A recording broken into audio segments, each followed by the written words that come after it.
Hello, everyone. I'm here today with Captain Keith Hellwig, Wisconsin Department of Corrections, and Captain Hellwig and I are here in California, Mendocino County, where we've spent the entire week talking with correctional officers at the Mendocino County Jail and the largest women's prison in the United States here in California. And we've given presentations. I think we've given 4 presentations this week to officers. And we've also been out watching the Guards to Guardian program and presenting the program and the Unconditional Freedom Project with the incarcerated.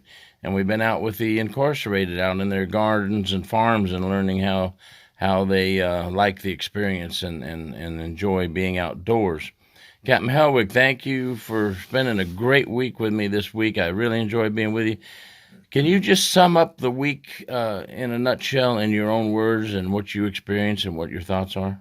This week started off great. Gary and I met at the airport, and we were met by Hasham Hodder, one of the facilitators for the Guards to Guardians program.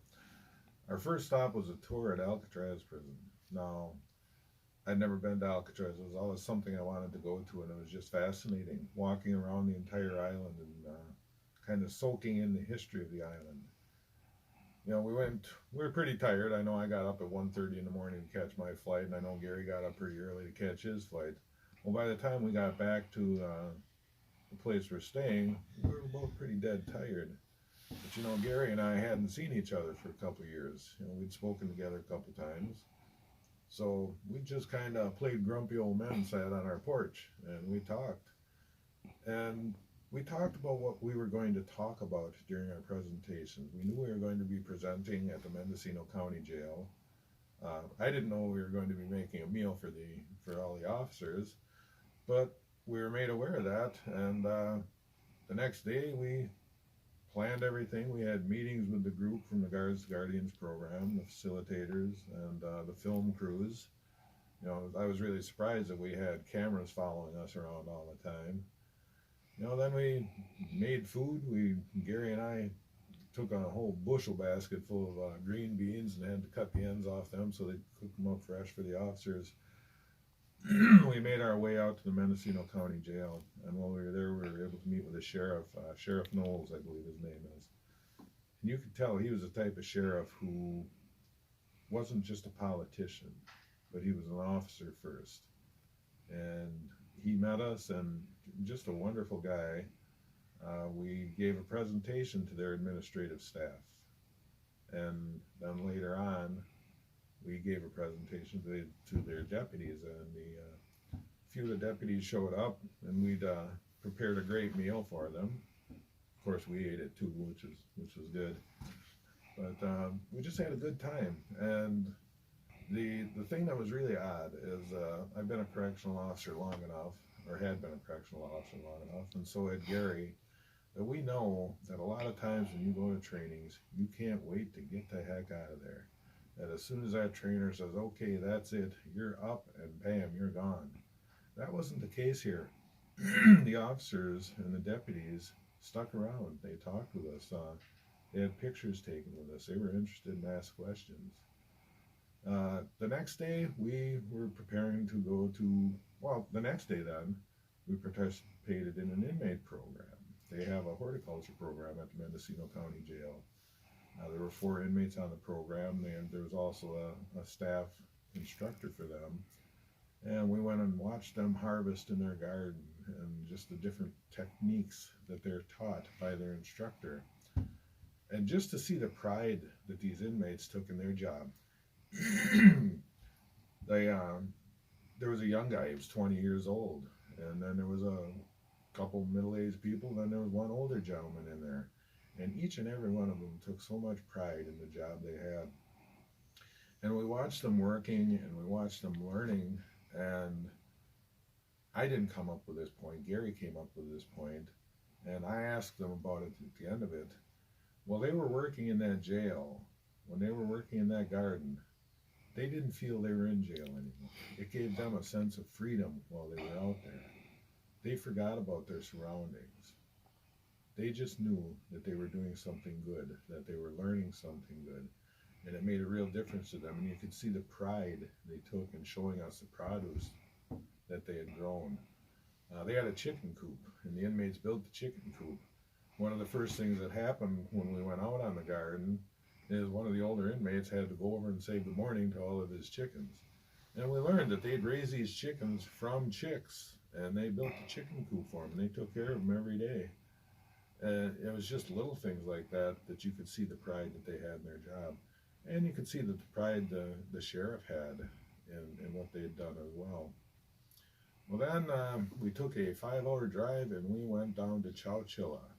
Now, Chowchilla has, I don't recall the name of the facility, but it's the largest women's correctional facility in the country. It was hot. It was 110 degrees, and I'm not a 110 degree guy, but we made it through, and we went in and we met the warden. The warden was very amenable to the program. In fact, he invited us into the program. We were able to give a speech to, or not a speech, but a talk to him and a group of administrators. And also on board were 4 or 5 officers from the country of Norway who sat in and listened to our presentation as well. Later on in the day, then we gave a presentation to a group of officers. There was, I think, around 10 officers in the group.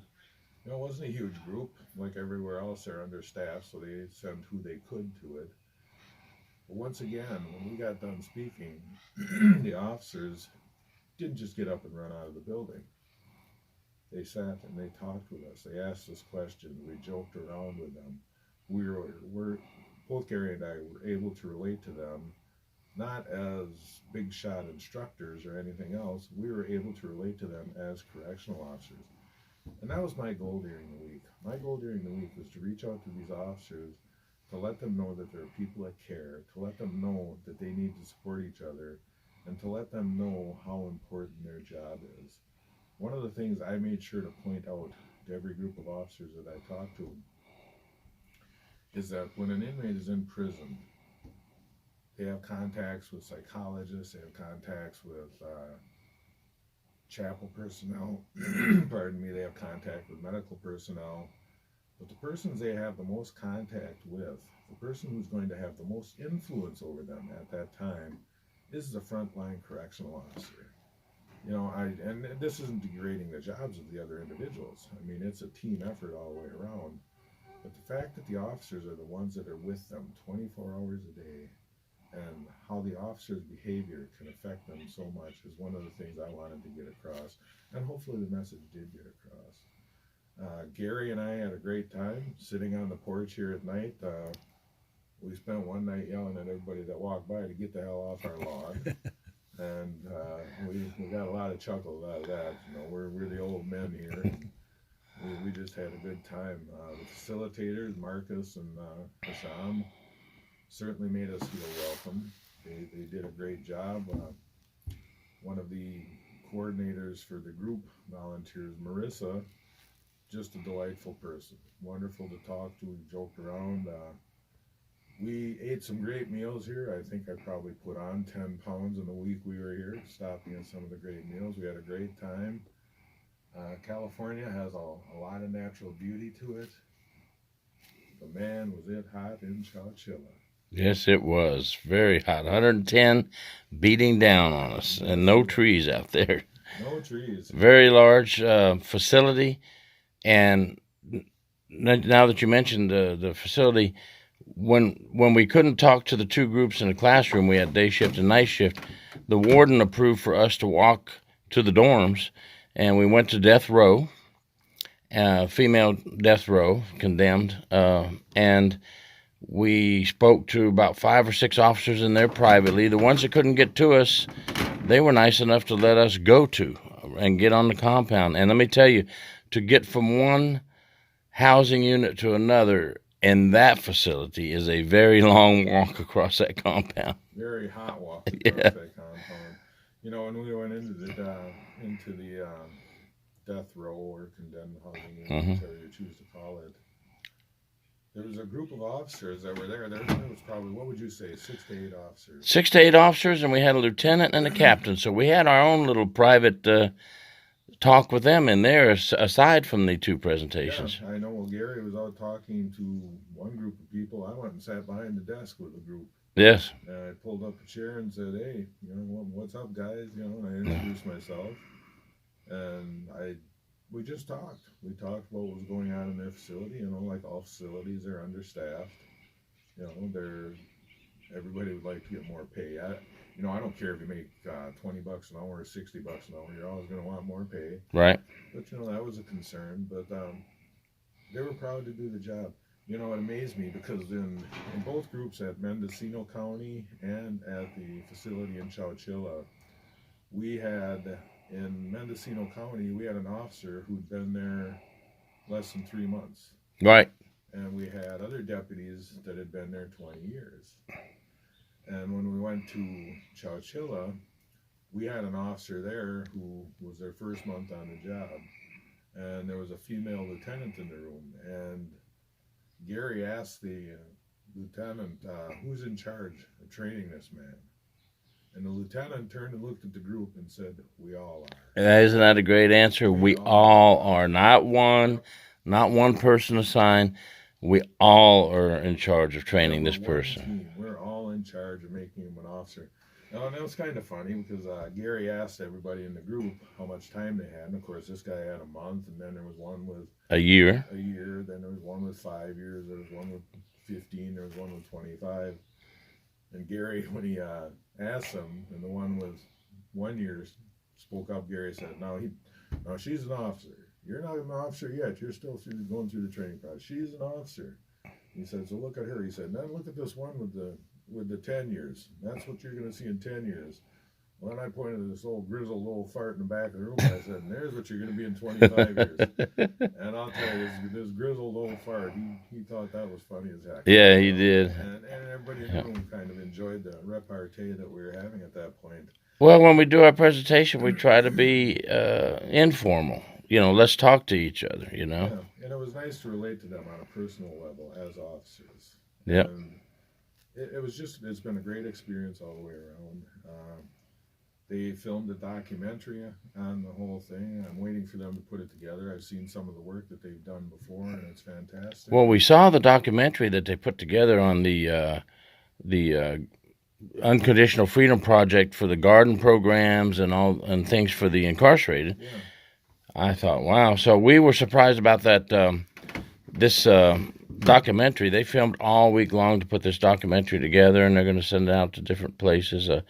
It was just an honor to be with the Guards to Guardians and do this documentary with them this week. And their camera crew is so professional. They film in all the settings, but they also film while you're driving in the car and everywhere you go. It's going to be very interesting. I'm excited. It wasn't just a single camera. They had a couple cameras getting us from different angles. 3 cameras going from different angles. Yep. Yeah. So. Although it was a little bit burdensome being mic'd up all the time, knowing that everything you're saying is being recorded. They left us mic'd up a lot, and I had to watch I had to mind my words, I guess is the right way to say it, because sometimes I would forget I'm mic'd up. Well, I think we all would, but you know what? We were being ourselves. Yes, being ourselves, and that's nice, yeah. When we were standing in the kitchen and we were cutting up green beans, and we were just talking, we were having a normal conversation, yep. And you know what? It was so normal and so natural that I forgot all about the camera. Oh, I did too. All about being mic'd up. When you and I were helping the kitchen crew cook the meal for the officers, I forgot I was mic'd up. We were just telling tons of stories. Yep. Well, I hope they enjoy them when they cut the film. I hope they do too. But it's really been an honor this week talking with you, Gary, and being able to represent this organization.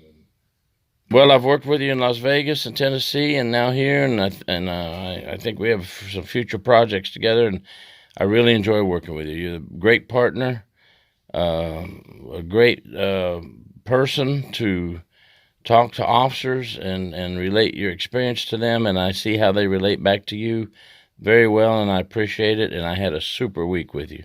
Same here, friend. Thank you. Take care. Thanks for being on.